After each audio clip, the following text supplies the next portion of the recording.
Hey there everybody, welcome to the KHDM Chronicles. I am your host, the KHDM Natan, and I know it's been about half a year since my last video. Just never really had much content. Granted, I had a whole semester worth of D&D stories to tell you guys, but I just never got around to keeping all my thoughts together, and so trying to remember them all right now would be a hassle. Although if I ever got a group through the Tomb of Horrors, that's going to be a story on itself. Just how they do it. I might start off the next semester like that, just for the fun of it. Just be like, hey, let's roll up some characters that we just want to push through this dungeon, see how far you guys get, and let's go. But, all that aside, today's episode is actually focusing on the Unearthed Arcana articles on the D&D website for Wizards. It's interesting that they would choose this route over, say, additional books, and honestly, I'm not sure if I prefer that option, because, I don't know, to me, it just feels like there's more hassle involved, because you gotta print these, if you want to have, like, physical copies of it. Whereas with a book, yeah, you gotta pay, but then you've got something solid. Now, I'll grant you, with 5th edition quality books, you gotta weigh your pros and cons with that one. But with books, there's offered more content. I understand they're trying to give players, like, throw some bones, like, the companion books for the adventure paths are digital. That's another debate for me. I don't necessarily agree with that, but I'm not entirely opposed to that. Problem is, again, printing. It's harder to reference those books. Just perfect thought of what would actually work. If it's small, like not a whole lot to it, what I would do would be to use, say, okay, in 4th edition, for the Dragonborn and the Tiefling races, because they were brand new player character races, brand new choices you could use. They went and used, or they went and made these tiny little, I guess they're splat books, but they were so small, they were like, oh gosh, I'm trying to think if I've got anything for comparison.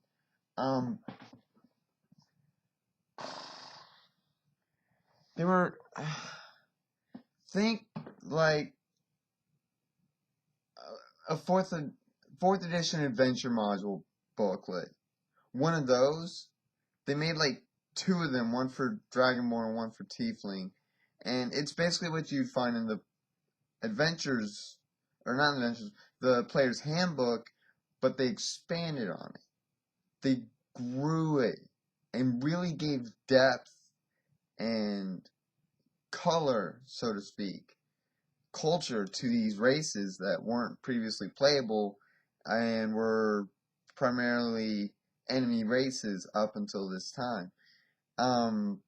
Honestly, I prefer that option for, say, the companion books. They were only like $5 each. Pretty sturdy, considering it was paper back entirely. But again, I prefer that option. Just something to have in my hands. I don't want to have to be using my tablet and then just bounce back and forth between supplements to try and have a ruling for my players if, say, they've got a question about one thing and then it references another supplement. Well, then I got to bounce back to that other supplement. And it's like, I want these in my hands and I don't want to have to print them. Because ink's not cheap. It's more expensive to print all those pages than it is to just buy them in a book, you know?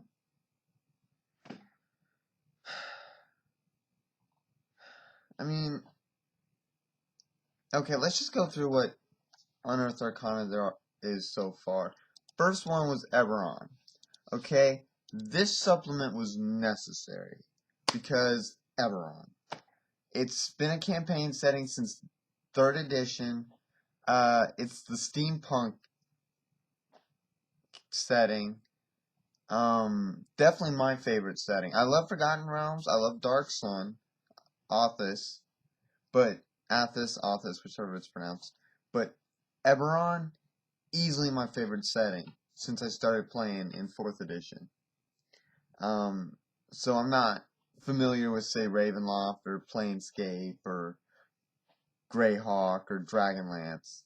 So technically I'm still a D&D infant when you consider that I got started in 4th edition.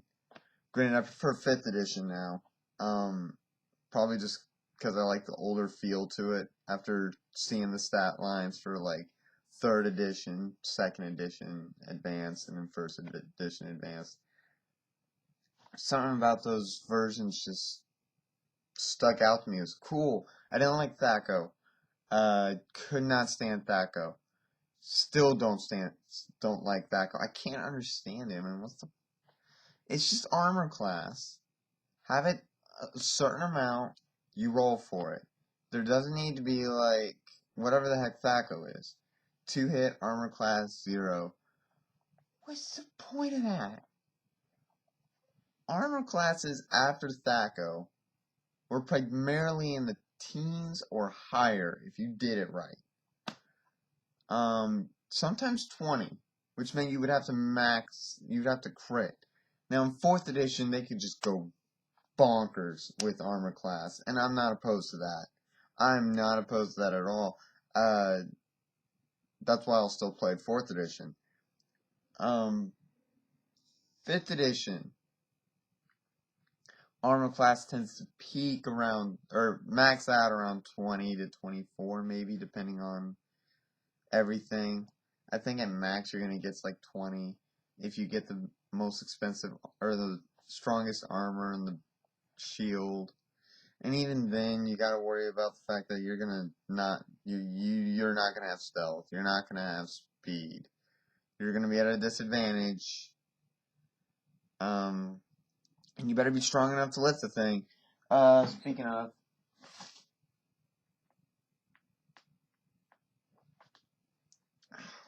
there's a dent in my player's handbook. Not a major one, but this thing's starting to fall apart anyways. Give it a few months and I'll need to spiral bind it.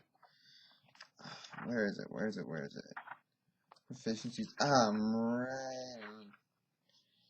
Cute. Yeah, if you get like plate armor, you need strength 15 or you're going to be encumbered.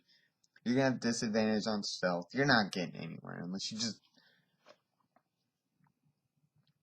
I did remember a couple of 5th edition, or a couple of stories from this past semester. No, not a couple, just one real good story from this last semester.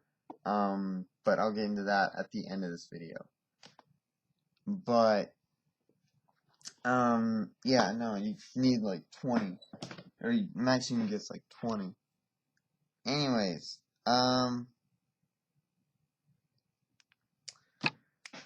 where was I going with this? Oh, right.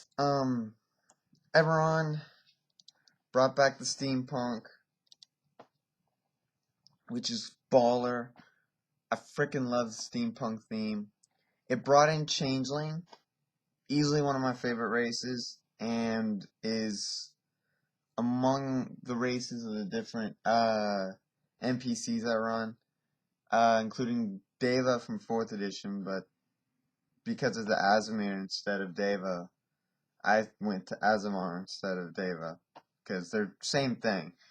In my opinion, same thing. They don't have the Memory of 1,000 Lifetimes, but you just homebrew a sub-race called Deva and give them Memory of 1,000 Lifetimes. You're golden.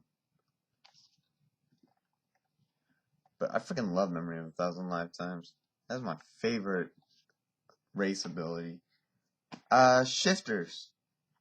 You get Beast Height Shifter, Cliff Walk Shifter, Long Stride Shifter, Long Tooth Shifter, Razor Claw Shifter, and Wild Hunt Shifter. Only one of them really specifies what they're similar to. Cliff Walk acknowledging the goat. My guess is Beast Hide, it's like a rhino. Long Stride, maybe cheetah. Long Tooth, lion. Razor Claw, bear. Wild Hunt, wolf.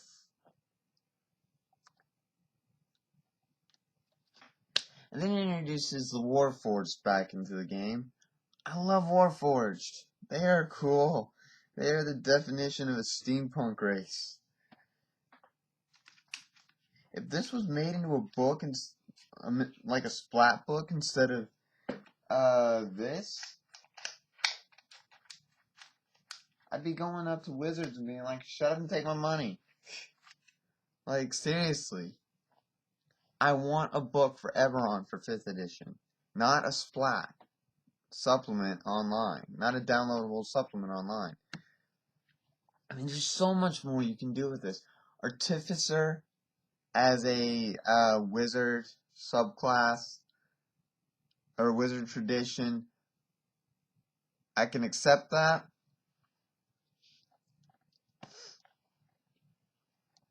Dragon marks need to be expanded upon.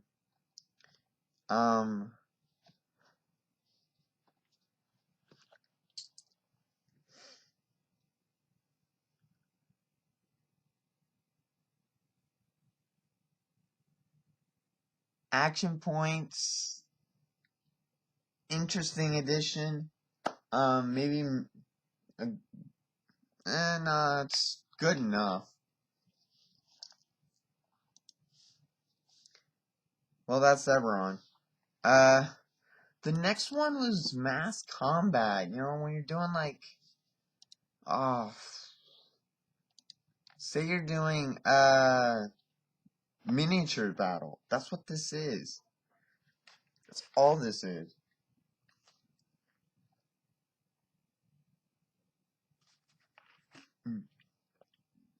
Sorry, my stomach's getting ready to growl. But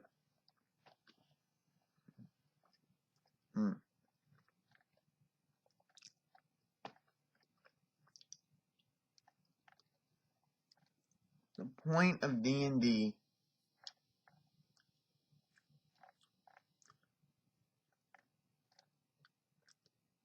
is roleplay and short combat. Granted,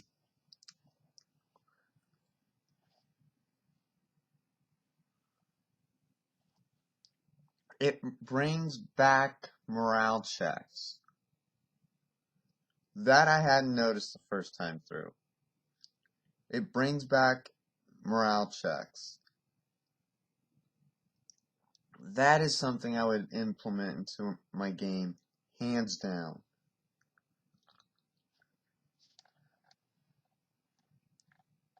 But this one was like, it was longer than the Eberron book. Maybe expand on this a little bit. And boom, you've got,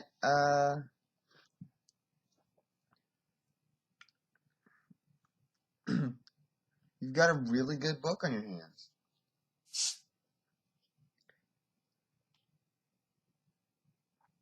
Soda. Gotta love it. Now then, the next one makes sense if it was kept in the Dungeon Master Guide or as a small section in the player's handbook for customizing. I say that because it's modifying classes.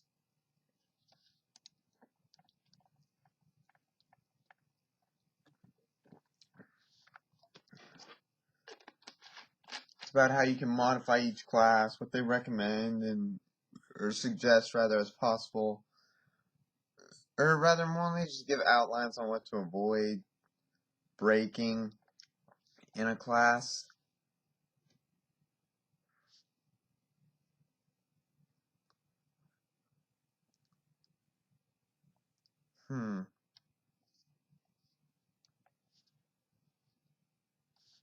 I have to remember that for College of Lore. I always choose College of Lore. Why am I worried about that? Just a few, talking about Bard's College of Lore, where they get an increased number of spells known as a full class feature. I usually don't even register that for some reason. But,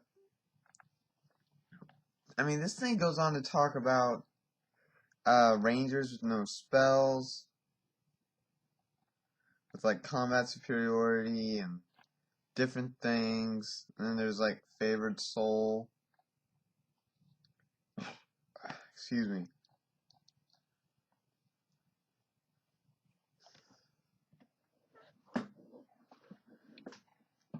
Which is like a mini class, so to speak. I mean,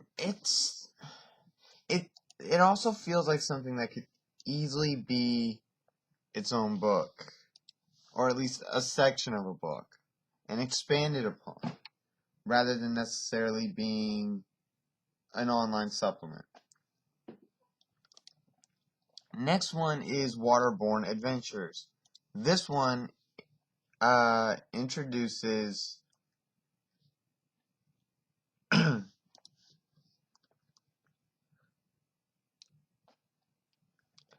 Minotaur, Kryn, Kryn-based Minotaur. So Dragonlance is the theme of this one.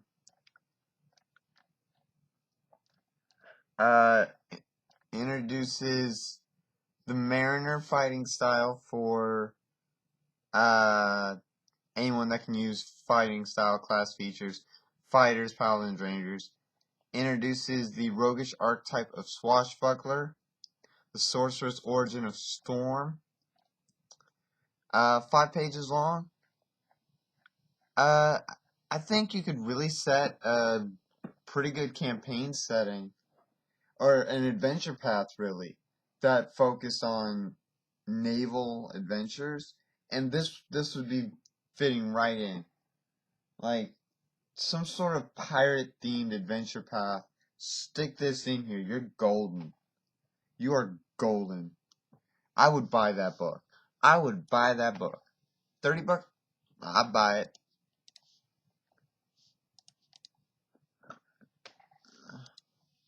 Last two. That are out so far. I don't know what August is going to be yet because we're still 2 weeks from it. Variant rules presented by Mike Merrills.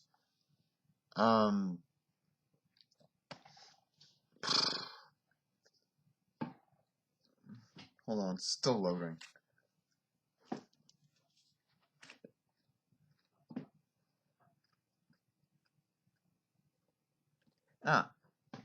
Players make all rolls.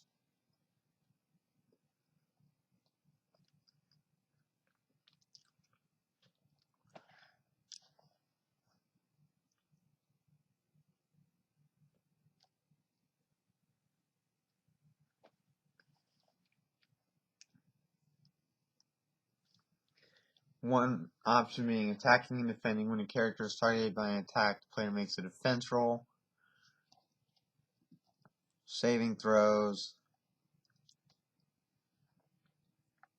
Contests and checks. The optional rule of vitality.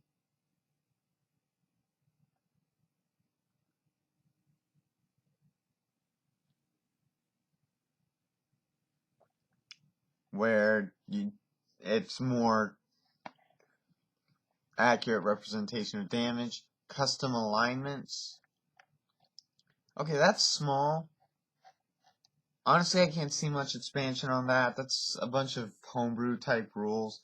I can respect that being an online supplement. That one.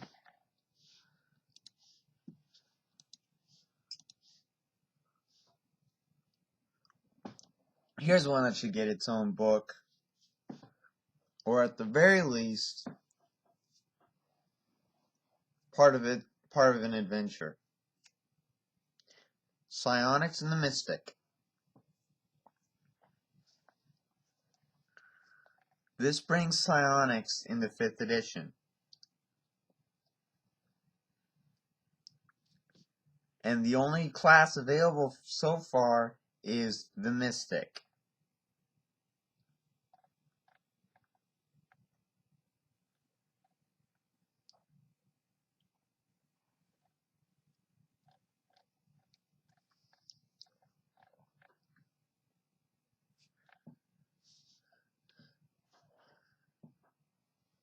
Now, more classes would be cool that, use psionic abilities. I think that would look better. Having one doesn't hurt, but I would like for there to be more than one. That's just me.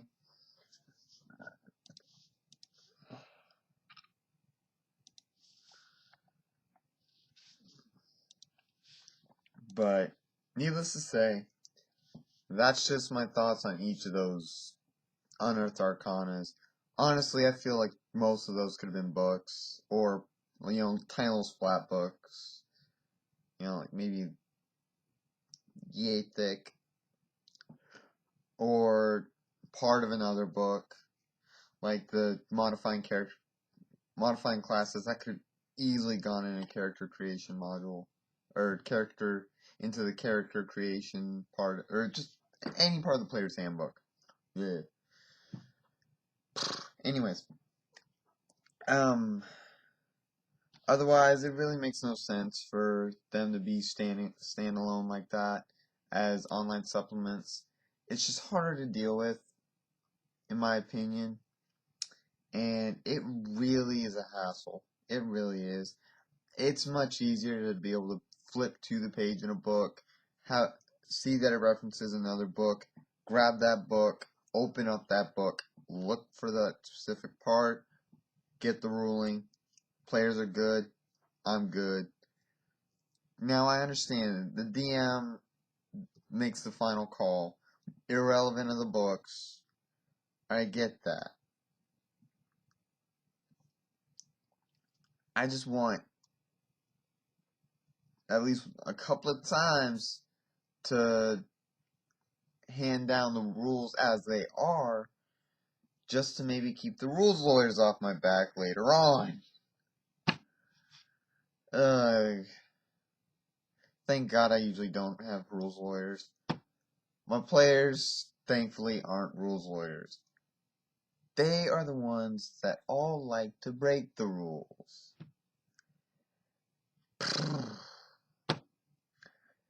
Oh joy. I love that group. I mean, all the players I've got out at Commerce, where I'm running my games, A&M Commerce,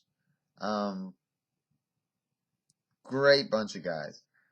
And I think there's a couple of girls that play. I don't remember. There weren't any last semester. I was a little bummed out about that, but it's the way it goes.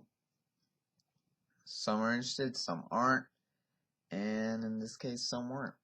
So, anyways, I promised y'all a story, and it involves some of my friends from school. So, yeah, I was DMing a game once.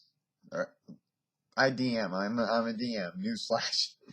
And so it wasn't a once-time only thing. Anyways, one of the games I was DMing, it was on a Wednesday night. The most hilarious thing that could have happened twice. Well, not twice. Well, on a disadvantage. A player had a disadvantage, okay? So they rolled. And based on where I'm going with this, you can guess what happened. 2 20s. How do you take the lowest out of that? You crit both shots. I tweeted about that one. Sent both picks on or sent a picture of that one on Twitter, and a few minutes later, it had a brother. Because another player had advantage. You cannot write this. You cannot make this crap up.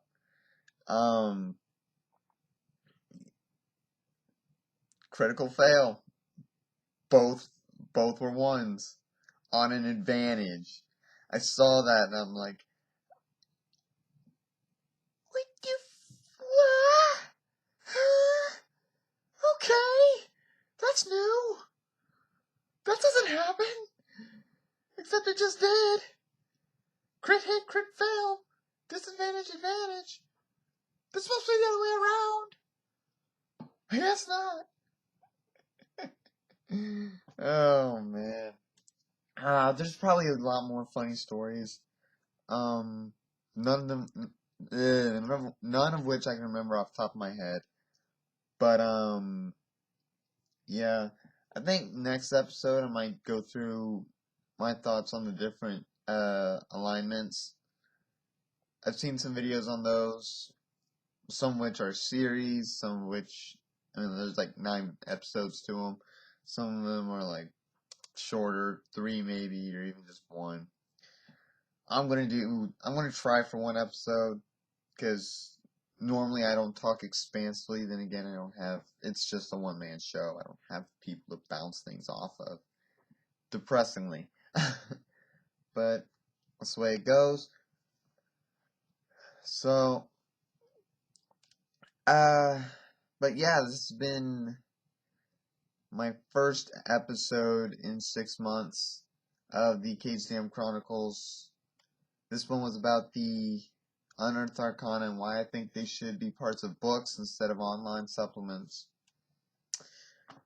And I'm going back to the cage for now, but I will see you all in the next video. So, see ya.